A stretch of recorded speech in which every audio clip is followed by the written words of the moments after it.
Welcome to What the Decks, where over the course of a lunch hour, we take the idea for a deck build from Lunchbox to Deckbox.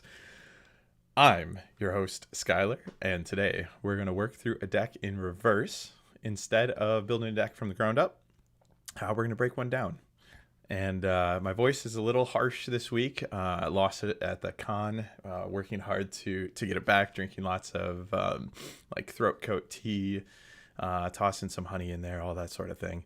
But it'll come back, I'm sure. Not 100% sure if I've developed any con crud, but so far so good, outside of feeling a little ragged. And speaking of the convention, that is the deck that I'm going to go over today, is the deck that I ran at Adepticon. So that is one that I've titled Mournflight, and it is a Force of Frost Lady Harrow's pairing. So today there won't be a field report regarding Passive Prophecy plus Thorns of the Briar Queen. That'll be next week. We're gonna do that one next week. Didn't get a chance to actually grab a single game with that pairing yet, but next week we'll do a build from the ground up again, and we'll kick it off with a field report on Thorns of the Briar Queen, and we might even explore this cadence where we do, something different every other week, and then between that we do the builds. Week A essentially will always be a build from the ground up, and then week B might be exploring something new, and then just rinse and repeat that cadence. So yeah, that's where we're at, and we have a lunch hour to take an idea for a deck build through the paces. So for this one, we're going to start with a little bit of like why this pairing, and then we'll get into the objectives and kind of work our way similarly through, but there's going to be a little bit more bouncing around and speaking to what, edged a different card out or what was replaced, things like that. So when I first got the idea for this deck, it was when I first read Time Freeze. I immediately thought that anytime I read anything that involves guard, I think about how that benefits specifically. Here, hold on one second. Sorry about that. How that specifically benefits the most, people who are looking to hold, people on 2 dodge, that always springs to mind. Like bringing dodge back up to like shield stats and further is just so good, especially when you have 2 dice. And so this is a hold warband, or can be played as a hold warband, and this warband is on 2 dodge right from the get-go. And then when you look at their inspire condition, this is really where there was this spark, is this idea that you want to pass through enemy fighters. And so if I could bide time at the very beginning of a game and say, no, go ahead, take a couple of turns, I'll be back here, and put that pressure on them of not interacting, having them go first, and then me being able to respond to that, I might be able to pull some of them into my territory and then make inspiration easier. So right out of the gate, I wanted to make a deck around essentially this card. And so I did a couple of rough drafts and played them locally, found some really good success with them, and was having a blast. And I was trying all sorts of different things. I'd never tried their card card control, opponent's hand control. So they have in faction a card. Let's see. Let's just take a look at. I have it filtered to surges already, but let's come take a look at this stuff right here. I thought this might be really interesting. So your opponent cannot play power cards. This persists until the end of the power step. That's Chilling Scream, right? So they've already got this piece that I'm familiar with using, having used against me. Can we lean on this idea of controlling their power hand a little more? So I tried out Enervating Sorrow. I liked it. I didn't like it enough. And we'll get into that some more. And then Icy Foreboding is one I tried.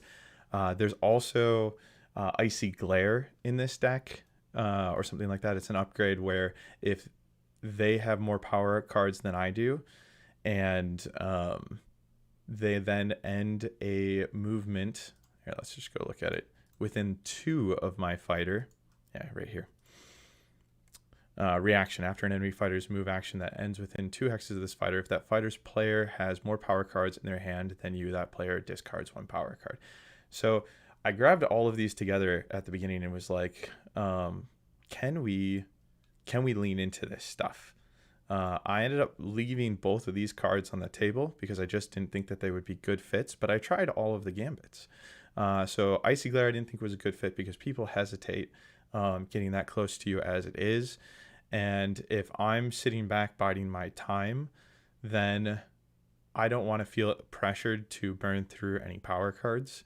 In fact, just in general, I don't like that about Icy Glare, is just burning through. I don't want to feel that pressure to burn through my hand to like impact their hand. And this card can be good. I actually heard it work to good effect from the perspective of some people from our local that went to Adepticon that saw this against them. So it's not without application. It's just not a card that I really like using because I think it puts too much pressure on you to clear your hand or trim it down in the game when you could use that stuff at better times. So let's talk. So you'll notice not much of this made it into my deck, right? So let's talk really quickly about that. So Icy Foreboding. Pick an opponent with 1 or more power cards. That opponent picks 1. They give 1 fighter in their warband that has no charge tokens 1 charge token, or they discard 2 power cards or 1 power card if they only have 1. So this was something that I thought I just wanted to try. I just was like, how good could this be? I felt like, in a warband of 5+, it might be really hard to play this at a point in time where you could get value out of it because they can always stick a charge token on somebody in the back. Since you're not getting to choose, which fighter they would have to take the charge token on, I think this card would be better if you were in control of where that charge token would be going, and then they have the choice of losing the cards or taking on that charge token, and then playing against this card, they would have to think to themselves, like, I always have to have at least 1 power card that I'm willing to sacrifice in case they have Icy Foreboding. That would make this card way more interesting. But as is, most of the time, they're more than happy to take the charge token on somebody that doesn't need it.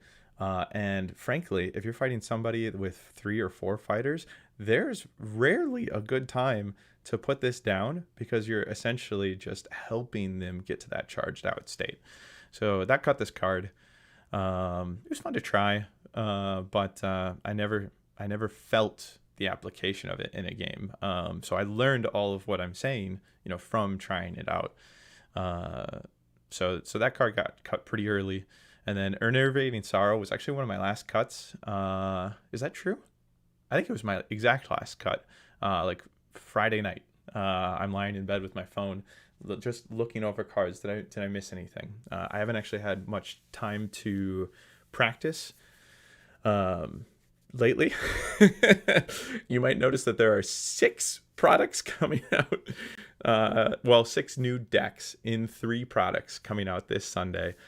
And we've also had 2 tournaments that we've hosted recently, and it's been a blast on this side, but it has not been very conducive to practicing.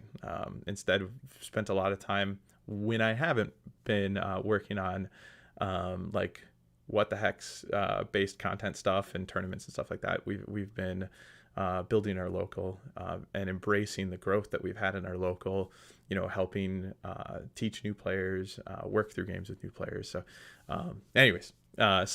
so that's all to say, here I am Friday night in bed, just one more, like, normally I would hope at that point in time that I've hit a point where I just feel good and practiced and ready with my deck. But at this point, I was still questioning things. And Enervating Sorrow was the last cut. Reaction: play this when an opponent plays a ploy. Before that ploy is resolved, that opponent can discard a power card. If they do not, the ploy is not resolved. I think this card is a blast. It's like blue in Magic the Gathering, but um, very often, especially in Nemesis, there's going to be a card that they're willing to spend. Um, Something that's just not right for the board state, something that's not right for the pairing, something that they don't have glory to spend an upgrade on. So like this almost says just cancel their last card if it was a ploy. I did like the idea of just like reducing the amount of options they had on their turns. But even though I just said that I think this card like can be fun, can be a blast. Often it's without good application. It's just easily shaken off. So I wanted to bring a card that could do more for me in this slot than just kind of offer a minor inconvenience to my opponent, maybe, right? And Jake's in chat. Popping in to just say hi. Can't wait to catch this later. I'm a big fan of the Banshees. Awesome. I hope you enjoy this breakdown. So, what made the cut instead of Enervating Sorrow? Well, I'll tell you now. It was Dissipate, and it was absolutely the right answer. This saved my bacon a few times.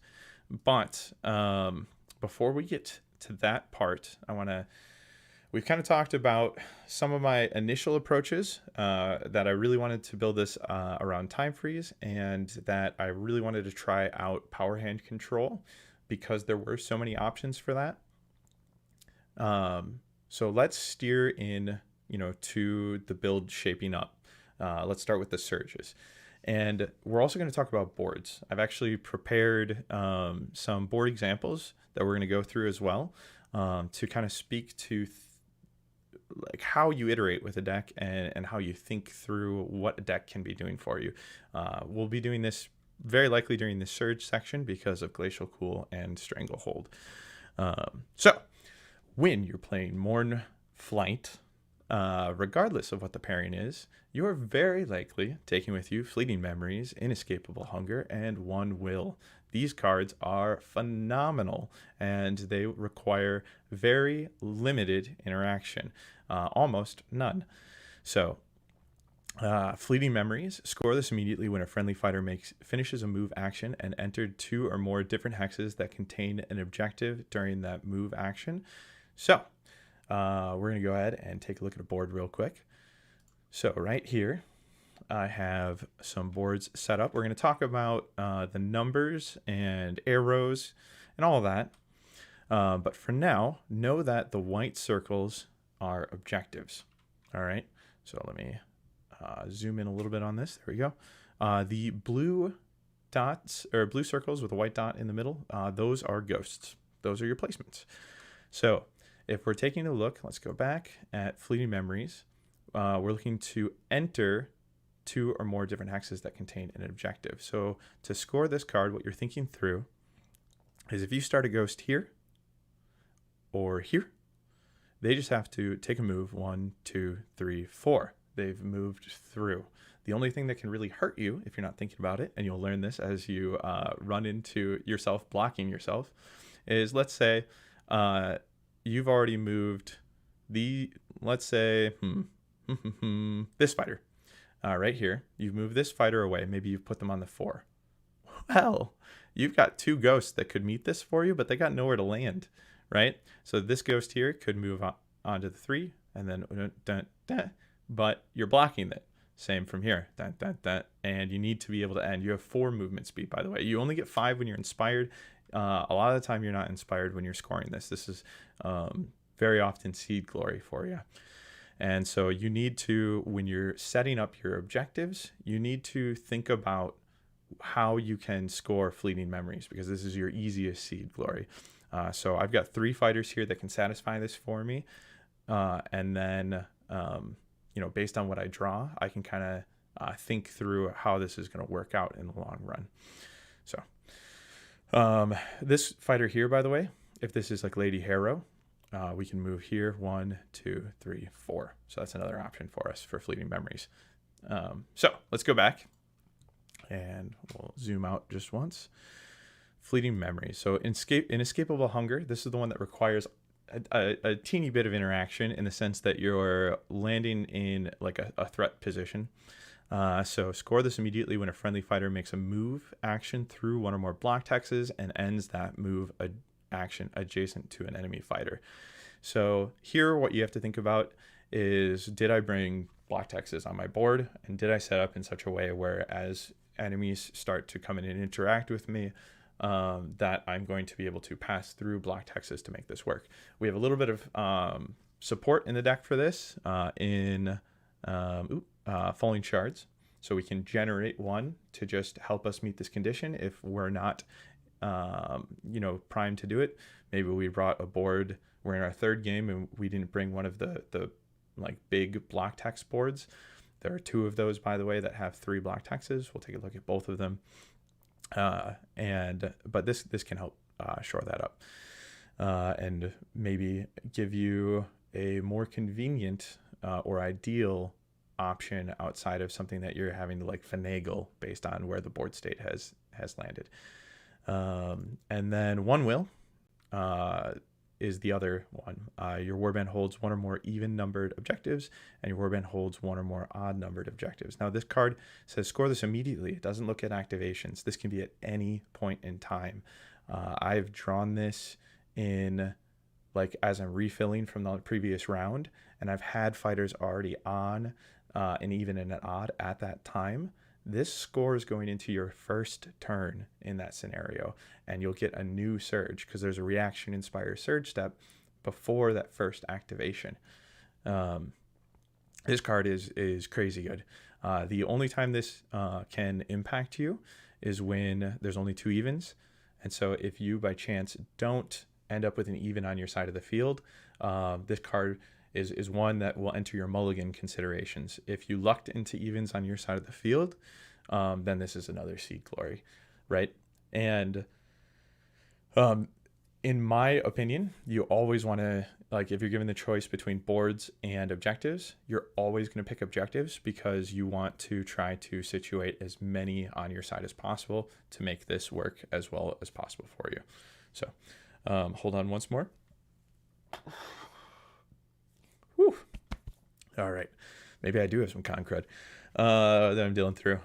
So we have 3 other surges to talk about. And Frozen in Place, I'm going to say for last because we're going to talk about what really pulls or like can pull you into this. We'll call this the 6th surge here, and for a moment I even considered, do I drop down to 5 surges, which I did not want to do because surges are invaluable. Being able to score mid-round, being able to fuel additional scoring by getting that redraw into place. But there's a lot of fun stuff to talk about with this slot, particularly in this build. So right now what we're going to talk about is Glacial Cool and Stranglehold. So Stranglehold, 2 glory, couldn't resist. I was like, I bet this is worth it when I can pull it off. And Glacial Cool works really well in this deck because if you take a look at Lady Harrow, when she inspires, anytime she's not the target of an attack action, she can push. So if I'm in my opponent's turn and they're attacking somebody other than her, and these are generally more attractive targets, and I make sure that they are. Like Frostworm Cloak is going on Lady Harrow, for example, and I'm going to try to keep her as healthy and hardy as possible, and kind of leave these 3 a little more open so that anytime the opponent says, you know what, I need to take one of these fighters that naturally has less wounds down, that has been given less defenses by my opponent down, when they make that choice, she gets her reaction. She gets to push. And if she's within 1 of an objective when this happens, then that alone can help me score Glacial Cool. So Glacial Cool is a great card with Lady Harrow. I really enjoy it. And we'll take a look at that here in the board placements as well. Stranglehold, much more difficult. But one of the reasons I was excited to give it a try is because I'm going to be holding anyways. And depending on how objectives land at the beginning of the game, if my opponent remembers that this could be a card that I'm trying for, especially in that first game, they can try to block this out, but we can both play that game. We can both play where these objectives going to go to try to facilitate or block Stranglehold. And so I enjoyed that element. But as I'm holding, if I want to make Stranglehold easier for myself, I just delve underneath from round to round. And so I'm reducing the amount of tokens that Stranglehold is going to require, and I'm increasing my defenses. And so I thought that that would be worthwhile, here, especially round to round. You take that stagger token on at the end of a round, you lose it immediately at the beginning of the next round. Another fun example is going for one, delving, right? Getting that stagger token, then dropping time freeze and choosing that fighter again. You've now not only reduced the difficulty to get Stranglehold, but you've made that fighter so defended by offering them the additional guard tech while on cover. So Stranglehold is easily the hardest objective in here. Don't get me wrong. Actually, across all 12 objectives, hardest objective, but it pays so well for itself, and you've got good tricks. Widow Keitha can help with this as well. She helped with this for sure during the tournament for me, because her action, if this fighter has no move tokens, place this fighter in an empty hex, give this fighter a move token. Best thing about this is the strict sense of move here. So if I'm charged out and I reactivate her, she has access to this action, because charge token does not count as a move token. So all of a sudden I'm able to get my charge out from her, threaten that 3 damage, and then after being charged out, teleport her away to some place to help with something like Stranglehold. Really cool. So let's talk about Glacial Cool Stranglehold a little more after we take a look at the end phases here, because I want to go take a look at the boards. But I think let's get a full picture of end phases in our head, and then we'll take a look at the boards. So Ghostly Torment. Score this in an end phase if there are 2 or more surviving friendly fighters, and 2 or more surviving fighters each have 1 or more wound counters. I love this card. You only have to have 2 fighters surviving. There's 2 cards that have that as like their first part of a duel condition in here. So anytime Harrows drops to 1 fighter before that you've seen these cards from them, there's a chance that you've really hurt the scoring opportunities for them. 2 glory scoring opportunities for them as well.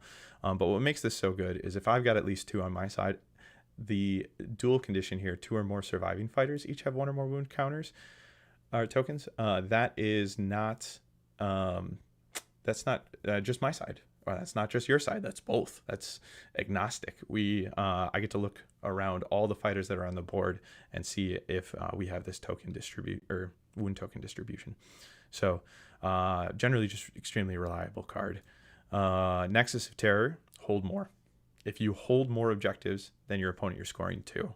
Fantastic. We're going to be our surges are pulling us to be holding anyways, with Fleeting Memories and 1 Will and Glacial Cool and Stranglehold, right? So there's a very strong chance that we're going to be working towards this.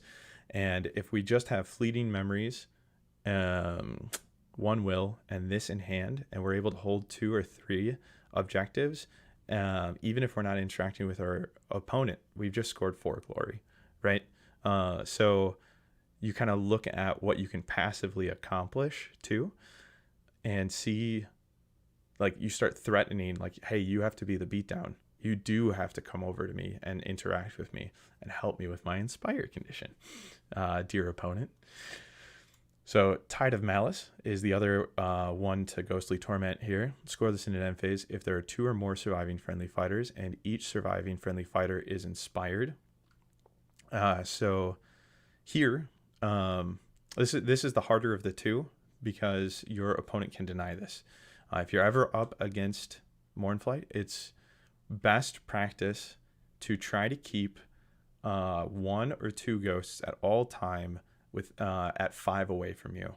Like, try to, if you're going to be interacting with them, and you very likely are, you try to be the one who decides who you're letting them inspire and who you're keeping at arm's length and preventing that inspire from, because each of the ladies get an awesome ability once they've inspired.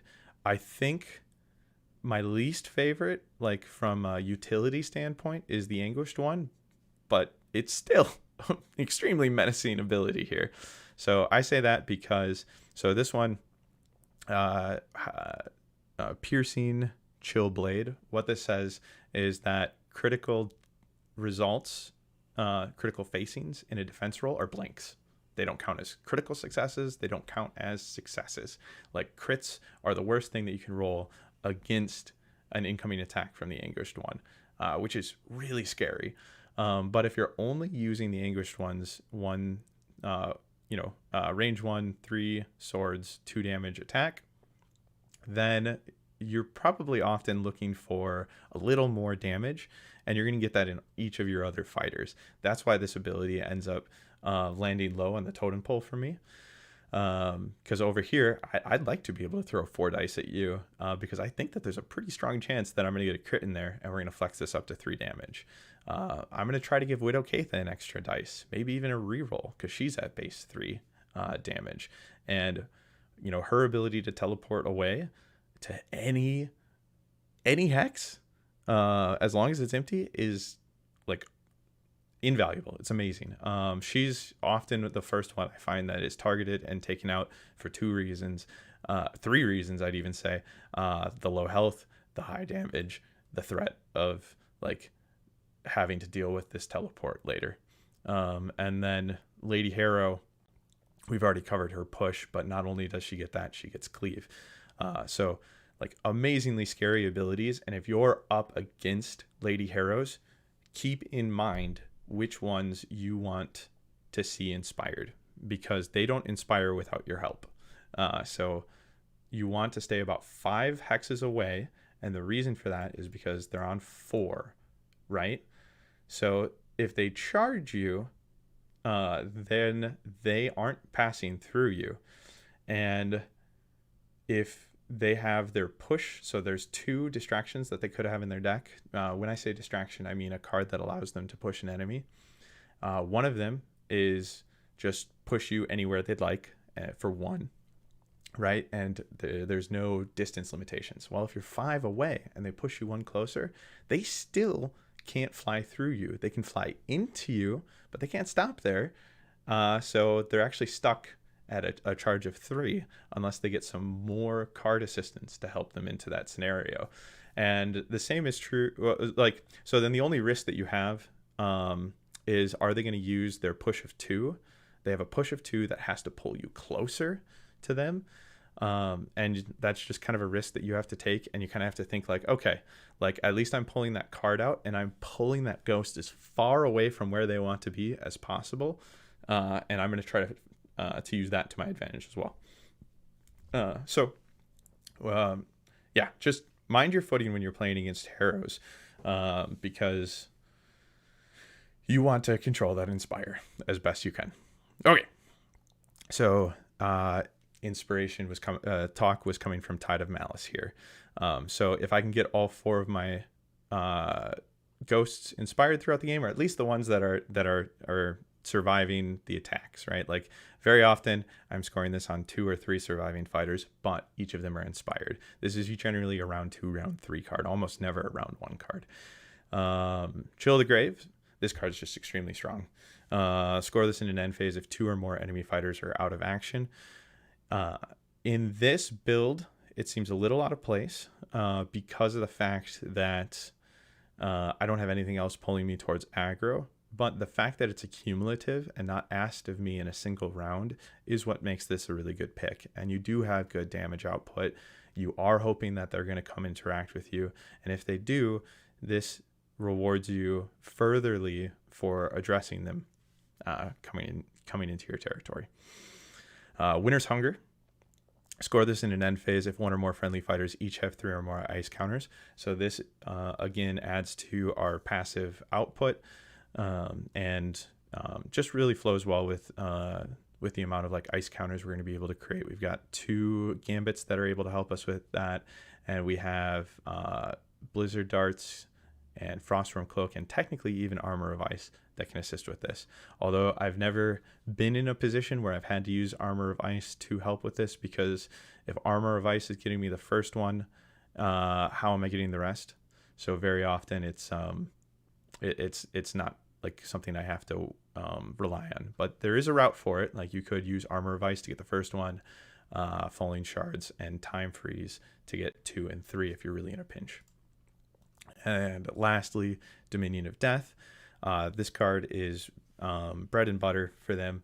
Score this in the third end phase if you have scored the most objective cards. So they've already got 3 amazingly easy surges. They have to just hold more for an easy end phase.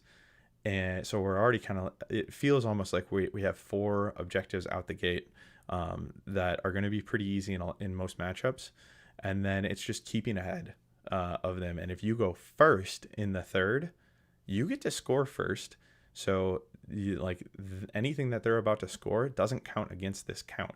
So always think twice about offering to go second, like if it's in your control, on your third round if you're bringing this card, because you could very well be handing over the ability to score this card if you decide to go second in that round. But like Great Gains, for those familiar with Great Gains, that card is like, hey, if you've scored 5 this round, score another 2. You can slow play, right, when you're scoring your objectives, and you can say, here's an objective I score, here's an objective score, and now I score Great Gains, and now I score Dominion of Death. So just really great. All right, so Frozen in Place is one thing I want to talk about before we dive into the boards I mentioned we'll be taking a look at. And I want to just also call out Flash Flood. Flash Flood is something we should discuss. So if Frozen in Place, Skylar, what are you thinking?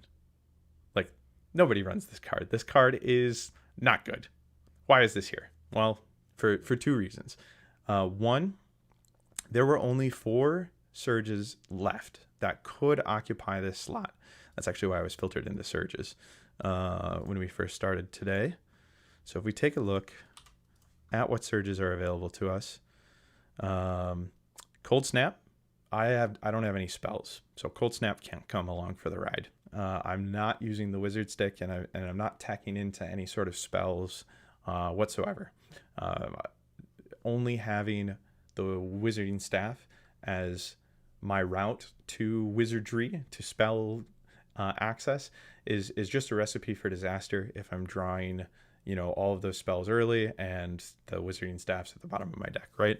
So not something you want to do unless you have at least 1 wizard in your warband already, and I don't. So that puts Cold Snap out immediately and Bitter Storm out immediately. That leaves us with Cold-Blooded, kill a fighter in enemy territory, Break the Ice, be the first one to deal damage in a round, and Spectral Vortex. Score this immediately when an enemy fighter is the target of a second or subsequent successful attack action in this phase, and each attack action was made by a different friendly fighter. I really struggled with this slot, but the meta today actually shaped the pick. So Break the Ice is not a good card in this deck. I don't have a lot of ping, so I can't beat you to that damage with ping, and there's a lot of ping in the meta.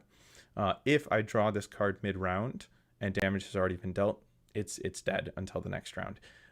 So Break the Ice is a bad pick in this deck. Cold-Blooded, I'm playing to have you come back into my territory and to deal with you there. Anytime I leave my territory to go deal with like Stranglehold or try to like hold more or anything like that, I don't necessarily want you following. So this card pulls me away from like the rest of my strategy. This card can force a bad decision out of me if I bring this. So this one got left at home. Spectral Vortex, we're looking for 2 ghosts to be alive, to be interested like in attacking the same target and succeeding at doing so all within the same phase. So that means that the target survived very likely a 3 damage attack and needed another hit. And Um, then I also have to take a second ghost out of maybe like a good position for the rest of what I'm trying to accomplish to get them over there and hope that they also succeed on an attack.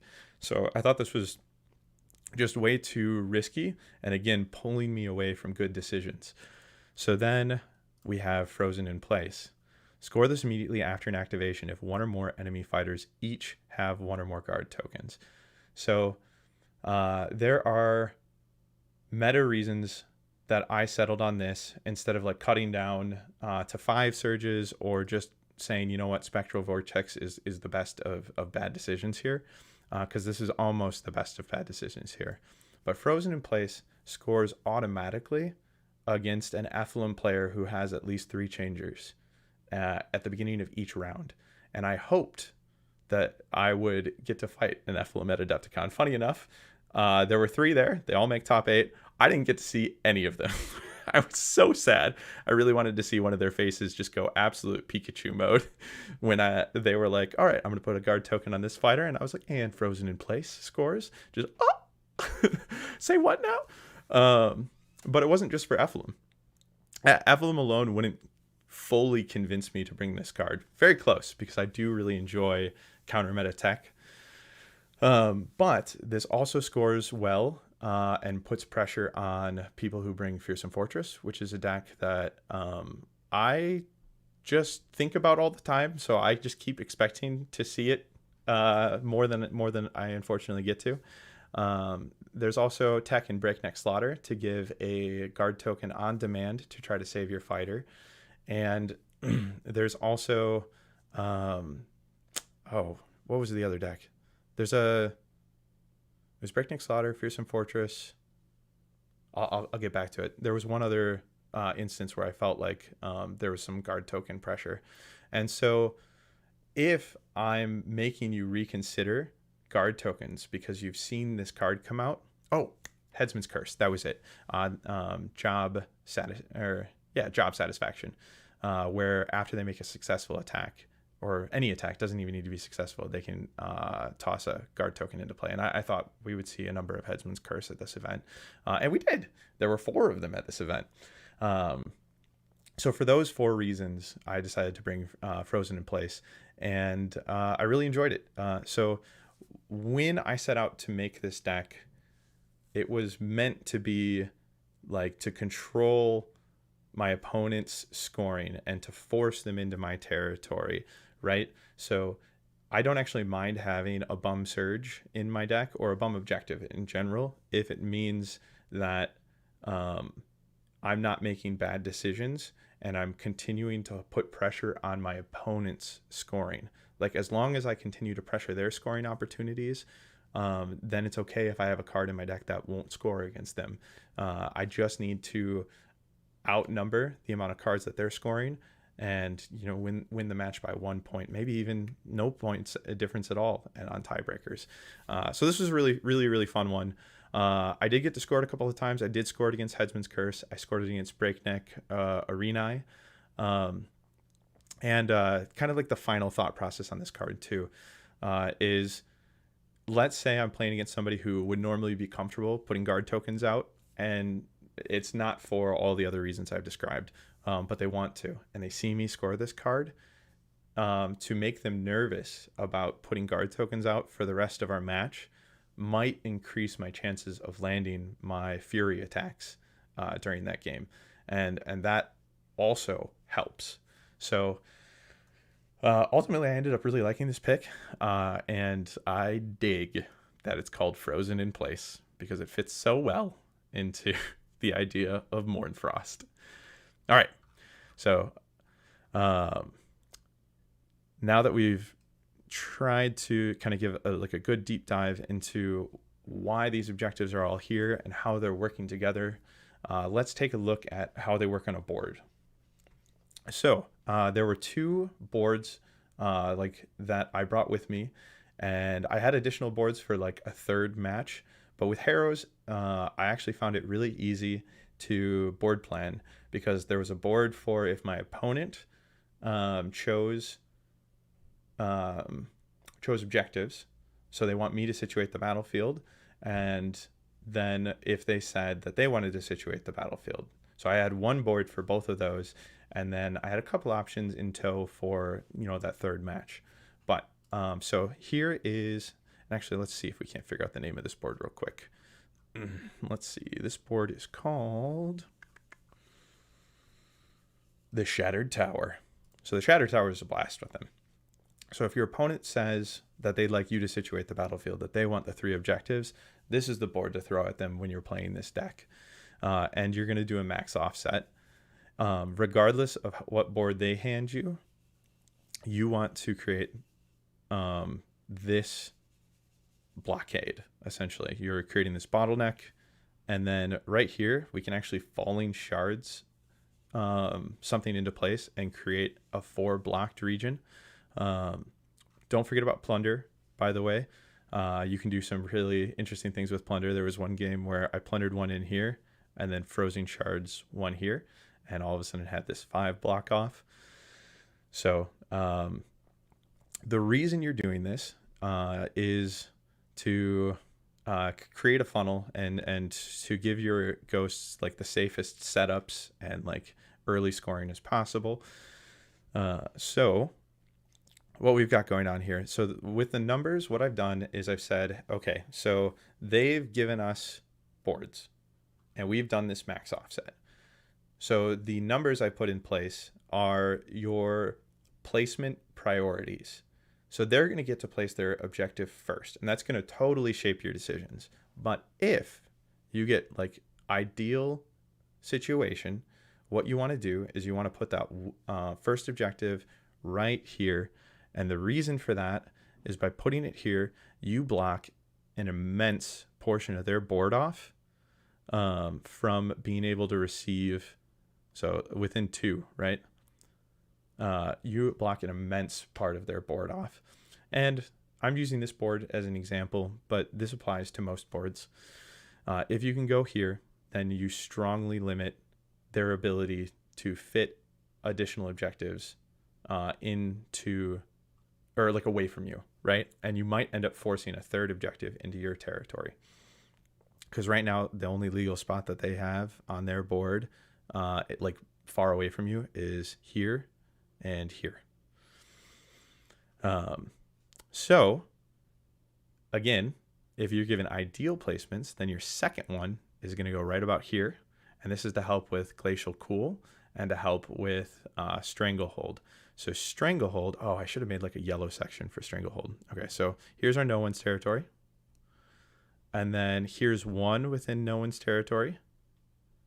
And then here's 2 within no one's territory. And you'll see this red marker here. That's exactly why this is here. This is a bad place for an objective to land for you for Stranglehold.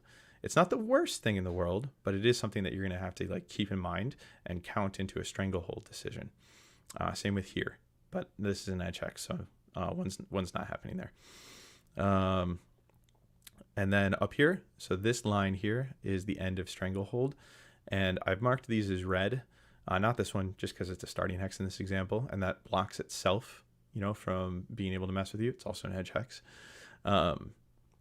But these red spots are where you don't want to see an objective come in for Stranglehold. So if you were able to go here, you block a lot of like needing to go into their territory for Stranglehold. So if this 2 can land somewhere around here, then you do a lot of blocking and securing like easier Stranglehold, easier Glacial Cool for you. I like the placement I picked because it's the safest spot for Glacial Cool to work for you. And you've got a lot of like blocked area that people are going to kind of be funneling in. You're going to be fighting around anyways for the lady herself to kind of hang out and push back in. Yeah. So this is how I would prioritize. And then back here, so the arrows are kind of like where objectives can land that aren't the worst for you. But ideally, like I would love to see this triangle on my side. And because I'm not getting objectives in this scenario, then I'm putting one here and trying to force as many into my field as possible. So yeah, Uh, now the other board is the one that you're going to hand your opponent. If they say, "Hey, I want to situate the boards," you can have objectives, or maybe you're saying, "I want the objectives. Here's a board for me," right? You're going to hand them this board, and this board is called, I think, Soul Refractor. Yeah, Soul Refractor. So the purples are block texts, by the way. I was just trying to make them look a little, like, pop a little bit more in both of these board examples so that you could really see them. And here, so we've got situation A and situation B. Situation A, because you don't have control of how they're orienting this board, but they're probably squaring up, or pretty close to squaring up, and they're probably either handing you, the one block text on the top or the two block texts on top. If they hand you the one up here, you want to, again, start thinking about Glacial Cool, start thinking about Stranglehold. So here's a great spot for Glacial Cool that doesn't block out your ability to, like, get other objectives down in your territory. You always want to think about squeezing as many in as possible. And so with this one right here, it really limits their ability to get an objective in here to counter the remainder of your placements. So you're pretty much guaranteed one here, and then either one on this side, and then this 3 if you'd like it. So this is first priority. If you can go here or here. Nope, sorry, not here. I prefer not here anyways. If you can, on your second one, you want to go here to block this Stranglehold spot. Like this could be where they place to make Stranglehold harder for you. Like if I was up against this deck and I saw this go down for the first spot, this is where I would place my first objective to start, like, trying to counter what they can do. But if they don't do that, then go here and then go here. And you'll notice you have easy flight paths to be able to make it to different objectives within move 4 for fleeting memories. So that's important. And then over here, situation B, very similar. You can either decide to go for Glacial Cool again. If you do, it goes here. If you decided, you know what, this is a little more risky than I'd like, you can slide in right here, and then you're going to get a delta. If you're not familiar with Flavius's blog called Monkey's Hex, he does amazing articles on board placements, objective placements, things like that. And so sliding this down here, right here, means that your opponent is not going to be able to prevent you from being able to get both an objective in this area as well as an objective in this area. So you've created a delta where you're going to get all 3, and they're going to be in this triangular pattern. Putting it here pretty much still guarantees you the same, but it's a little more offset, and there can be some push-pull on where those things land. So like right here, your opponent can place one here, and that's okay. That's not the worst thing in the world, and they probably will to try to force you up a bit. But if you get your ideal placements, they're looking like this 1, this 2, and this 3.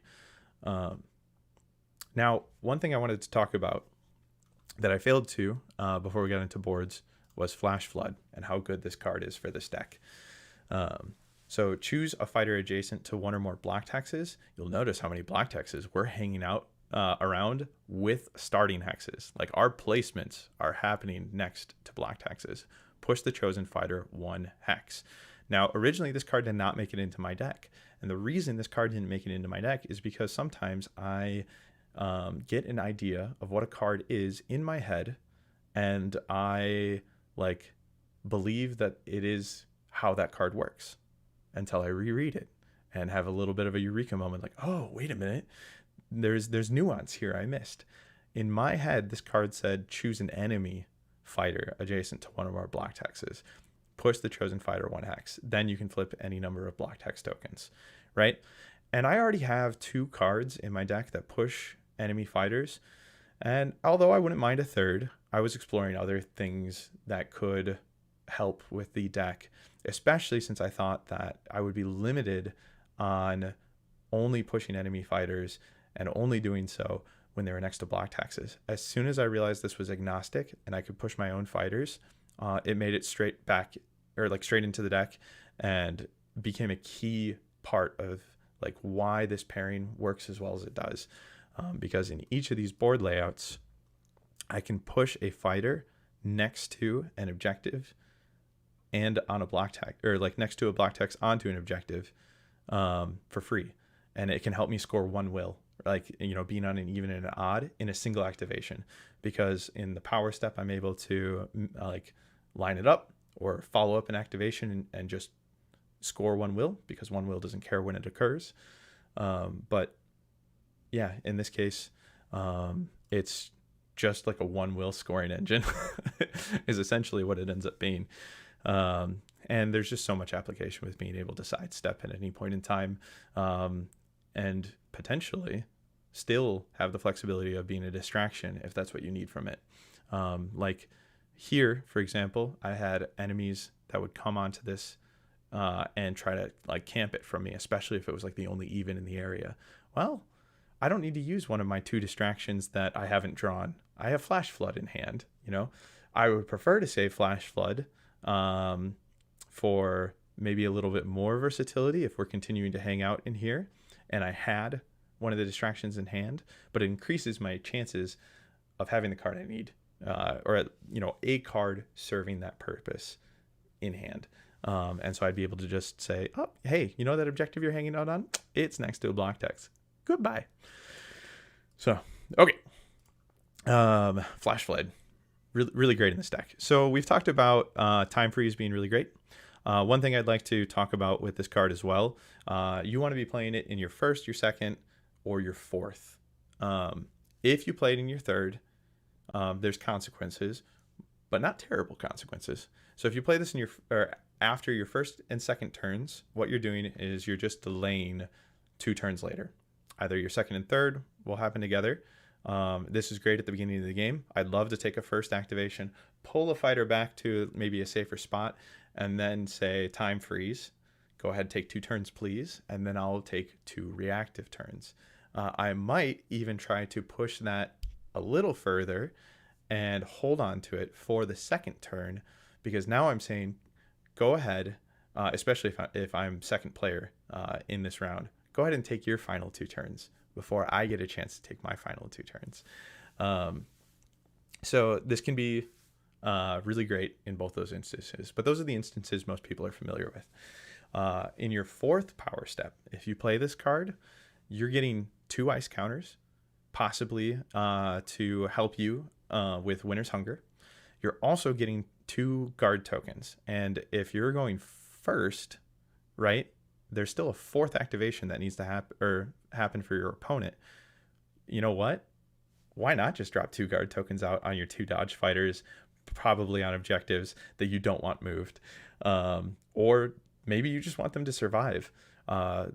So what happens here is the rulebook is very clear that any card that's talking about something that will occur later, like in your next activation step, if it doesn't have persist, and say it persists through the close of a round, then it doesn't. It fizzles. So you can just grab the ice counters and the guard tokens at the end of your 4th activation, going into their 4th activation, and just watch time freeze fizzle as the round ends. So that's a cool application.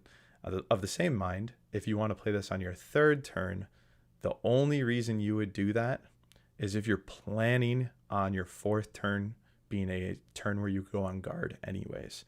Because if you're going to go on guard on your 4th turn and you know that, then go ahead and play this at the end of your 3rd turn.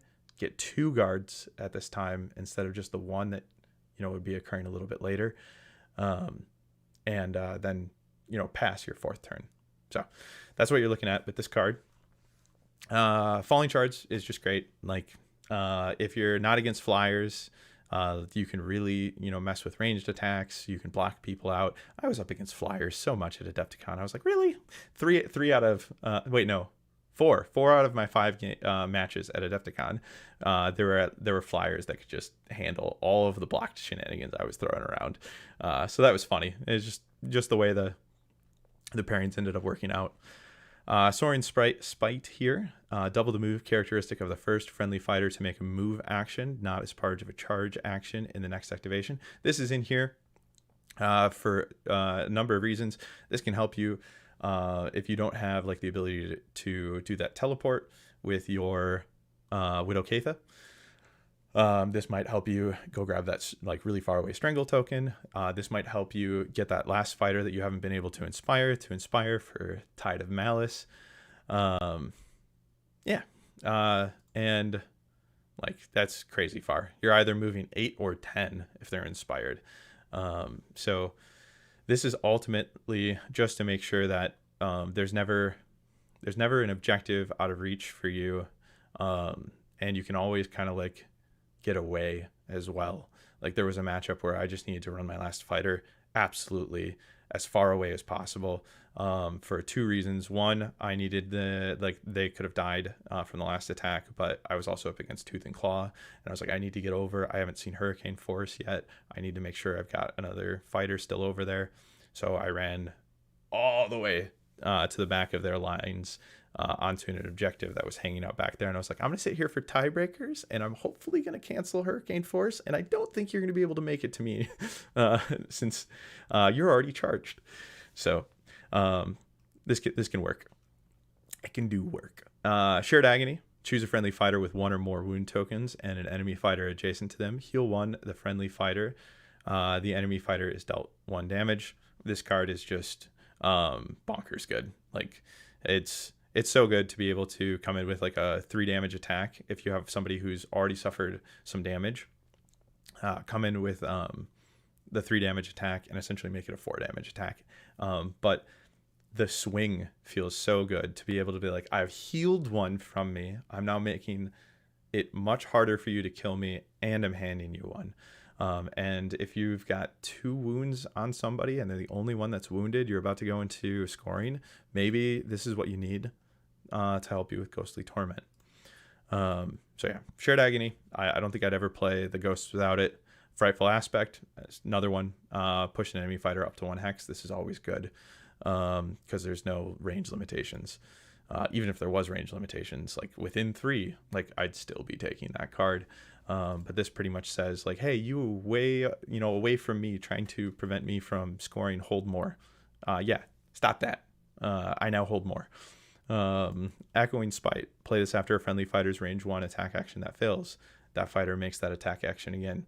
You have some nasty output, but you don't have great accuracy until you're inspired, and even then, not always the best. Like take another shot at it. See if you can't sneak that damage through. Dissipate. Because of the goals where I'm trying to like hold for Stranglehold especially, or Glacial Cool, this card came in handy there. I would hope that they would end up in the same hands together, and then I would try to use Dissipate exclusively to add a dodge success to like the Glacial Cool position that Lady Harrow herself is in, or the Stranglehold position. And so this could save your scoring 2 or 1 points, and when it's not doing that, it's still helping with defense. The only thing it's not helping against is if they crit, but even then it's adding a success. So if you can crit in response, you now have crit success over them, and maybe that means they're not pushing you.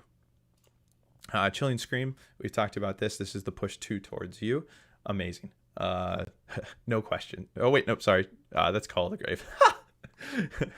And this will often help you inspire. I find that this is often the tech that I'm using more for either inspiration or making sure that I get inescapable hunger. But Chilling Scream, this is your opponent cannot play power cards. And I've had players locally ask me when the best time to use this is. In my opinion, it's very often after the first activation of a round, especially if you win first. So outside of that, it's something that you can save for like the final power. You always have to feel it out for you. But I got the most mileage out of it when I would go first in a round, and then I'd be passing turn to them, but denying them the ability to have a power step going into their first turn. That's usually the advantage that a player gets if they're forced into second in a round, is like, okay, well, you got to go first, which wasn't ideal for me, but at least you didn't get power to boost your turn one. And so when you play this following your turn one, going into their turn one, you're saying not only did I get to go first, and that worked really well for me and my goals, but I'm going to make sure that you don't get the advantage that you would normally get when you go second, going into your first turn. No power for you. So really cool. We talked about how Dissipate made it in instead of Icy Foreboding. Flash Flood was something that I had put in later. I was rereading cards when I was cutting Icy Foreboding, and I was like, oh, how did I miss this? But if we take a look at, like, hey, these are only 10 out of the 20 in the pairing, you'll notice that a lot of these, oh, funny, does it not list? It doesn't even show the spell wheel because I just don't have a fighter that can support it. Is there a way to force it to show the spell wheel? No. Okay. Well, you'll notice it says 15. There's 5 spells that I have, immediately signed up not to take when I chose this pairing. So I'm actually working with a pool of 15 instead of 10. But that's okay. I still really liked what I could bring in. Like, they've got an amazing power deck on their own. So I didn't actually find it hard to find 3 really complementary pieces to bring in, especially since the Spark all started with Time Freeze. And then lastly is upgrades. So Frostworm Cloak, for those familiar, there's no need to explain why this is amazing. Being able to reduce damage, unlimited range is so good. So -1 damage to a minimum of 1. That means that often it's going to take them more attacks than they ever thought, to cut through you. Anytime they're coming at you with 2 damage, especially if they're coming in at the Harrow, that would normally be 2 hits to kill. Well, I've now made that 4 hits to kill. And you better hope I don't have Shared Agony in hand, because I'm going to make that even harder. So Frostworm Cloak is just ridiculously good on its own. And then it also lets you react to each one of your turns to secure Winter's Hunger. Chasm Key. I'm often choosing to forgo my own. There are times, I'm building this deck with the idea of trying to control your scoring opportunities, and sometimes that's at the sacrifice of my own scoring opportunities. I might not go for Stranglehold if I think it will better your game plan more than it will better mine in the long run. So I need additional ways to squeeze glory out.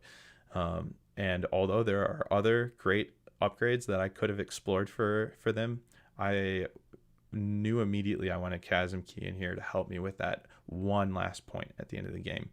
And any of your fighters can score this if they're collecting any of the ice counters you're handing out, or are on a feature token at the end of the game.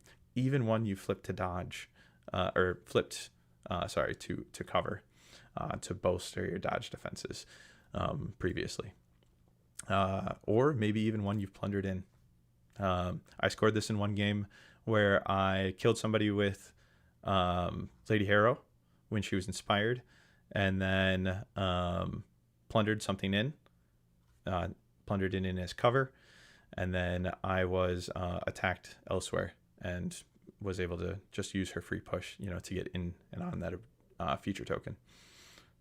So Chasm Key, just solid choice tech for when you're choosing to keep in mind reducing the amount that your opponent's going to score. It's good tech anyways, but especially good in that situation. Blizzard Darts. So range 3 fury, 1 damage. But what this is helping with is this is helping you get charged out a lot of the times, as well as helping you get ice counters.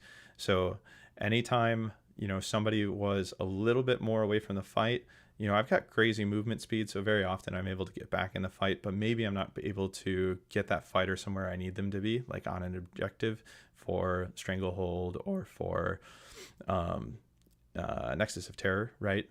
This helps me not only get into good position, but also then help out with my charged out state and help me with ice counters. So really great card.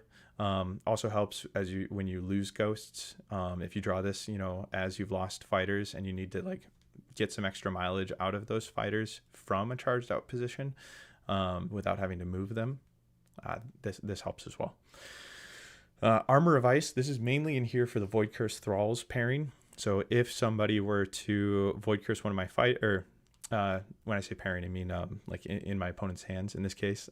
If anybody were to Void Curse me at the event, then this would allow me to reset their characteristic now down from 2 to 1 back up to 2, and now we're on block. It does prevent my ability to go on guard, which means I got to be really, really careful with this card because I can't play Time Freeze and target this fighter because they cannot be on guard, and so that's just something you got to be really careful with Armor of Ice. I didn't end up fighting any Void Curse Thralls pairings, but ultimately that was why this was in here, as well as to just in a pinch, like if I didn't have the opportunity to go on guard, but I did have an ice counter opportunity, and I really wanted to like add a little more defense to that fighter for that key moment, it could help there too. Vial of Grief, +1 wounds, really great. Got to be careful with who you make a large fighter, because you could accidentally make this fighter a large fighter, especially if you give it to them early and then they inspire. You could break your Frostworm Cloak, or be in a position where you've now are offering a 2 glory bounty. Same with Lady Harrow, but less tricky here. You're doing it, whereas if you put it here before they inspire, you might trick yourself. But you can get this fighter up to 4 and this fighter up to 4 as well, 3 to 4 too, depending on the timing. So that's really great. +2 move. So if somebody's trying to keep you at arm's length, this really helps like counter how you counterplay against Harrow. This is also just great for getting into the positions you need to be in. Soul Leech. We're going to come back to that. It's my favorite upgrade in here. Maddening Hunger. This fighter's range 1 and range 2 attack actions have +1 dice if they have a charge token. This is fantastic in current days. Like, it was already good, but it's even better now that you can reactivate a charged fighter. So just keep that in mind. I really, really like giving it to Keitha. All of a sudden you're on 3 Fury doing 3 damage. It's also really great on Lady Harrow because of the fact that you can push around when people ignore her, even if she has a charge token on her. And so when you're charged out, you might have a little more flexibility on where this +1 dice, can be positioned, because she's pushing around, even though she's got a charge token on, and all of a sudden now she's adjacent to you, throwing 4 dice, 3 damage. Hollow Hatred. You can reroll 1 dice in the attack roll of the first attack action this fighter makes in each round. This is just generally really good. Again, we're throwing Fury, so very often we are going to need a reroll. It is only the first in the round. This is probably the weakest upgrade in here, but I don't think I'd cut it. I think I'd still stick with it. And lastly, before we get back to Soul Leech, Debilitating Aura. The attack actions of adjacent enemy fighters have -1 dice. This card is so fun because it doesn't say that you have to be targeted. So again, with the ability to push, and you don't get all of these great like push benefits in a game. Like, the cards don't always come out in the right order. She's not in a position to offer you as much as she can. I'm talking about Lady Harrow here with her reactive push when she's not targeted. But when when she is not targeted and you have something like this on her, it can be really rude, because she doesn't need to be the target for this to reduce dice. So you can sneak in to, hey, I'm declaring the target here for this attack. Okay, I'm going to push her in. You have -1 dice for that attack. Oh no. Or because you're playing in a blocked hex field, you can think to yourself, okay, this is probably the target they want, but if they come in for this target, then they're going to have to stand next to this fighter because of the way I've got everything positioned right now. And just standing next to this fighter is going to be -1 dice, regardless of who that is. But just the push shenanigans on Harrows can crank this up to 11.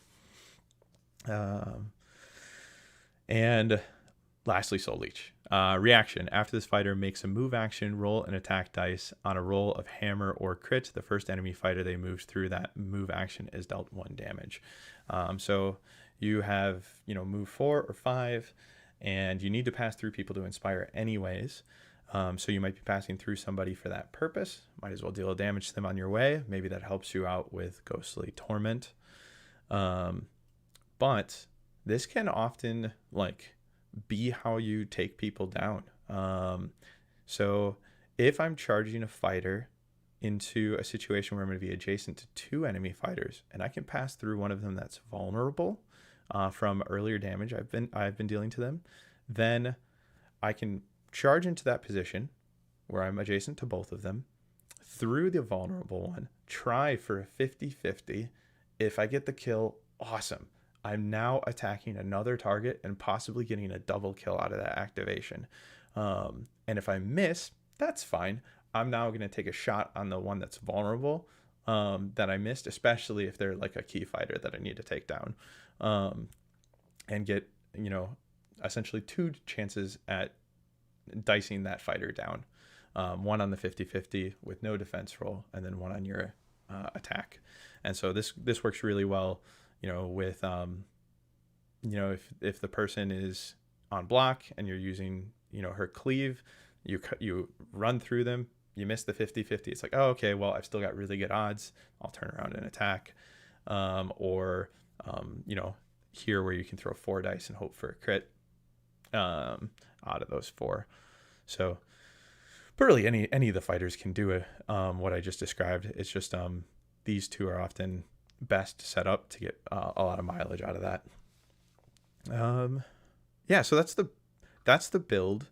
And just like with the ploys side of this deck, the gambit side of this deck, there's tech in Force of Frost that I left at home because it's for wizards.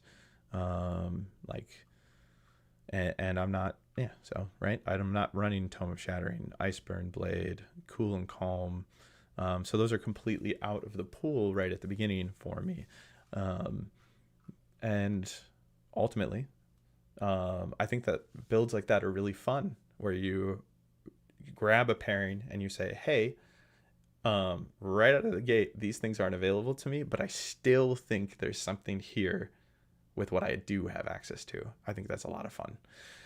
So I hope you enjoyed working through a deck build backwards. I'm hoping I could add a lot more of insight to how each slot can really bring the game plan together. And this was a ton of fun to run. I'd love to hear if others run this deck, how it goes for them.